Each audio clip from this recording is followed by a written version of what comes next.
Amerika Serikat dikabarkan menawarkan dukungan kepada Iran untuk membangun program nuklir sipil.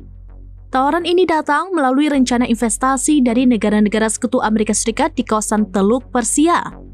Menurut laporan, tawaran ini menjadi bagian dari upaya Washington untuk mengajak Iran kembali ke meja perundingan. Adapun nilai investasi yang diajukan mencapai 20 hingga 30 miliar dolar Amerika Serikat. Pemerintahan Donald Trump juga disebut menawarkan keringanan sanksi dan pembebasan aset beku milik Iran senilai 6 miliar dolar Amerika Serikat. Semua ini dilakukan dalam diskusi tertutup, termasuk selama masa serangan Israel ke wilayah Iran. Namun, Iran menolak tawaran tersebut. Menteri Luar Negeri Iran menegaskan tidak ada kesepakatan untuk memulai negosiasi baru. Salah satu syarat utama dari Amerika Serikat adalah Iran harus menghentikan seluruh pengayaan uranium. Tapi Iran hingga kini menolak syarat tersebut. Sebagian usulan Amerika Serikat sudah dibuat dalam bentuk draft. Salah satu pertemuan rahasia antara utusan khusus Trump dan pejabat negara Teluk bahkan berlangsung sehari sebelum serangan Amerika Serikat ke fasilitas nuklir Iran di Fordow.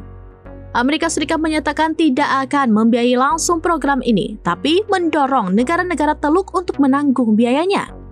Beberapa ide lain yang sedang dipertimbangkan adalah mengganti fasilitas pengayaan di Fordow menjadi fasilitas nuklir sipil tanpa uranium. Namun hingga kini belum jelas apakah ide-ide tersebut akan benar-benar dijalankan. Seorang pejabat Amerika Serikat mengatakan banyak ide kreatif bermunculan, tapi semuanya masih belum pasti.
Download Tribun X sekarang, menghadirkan lokal menjadi Indonesia.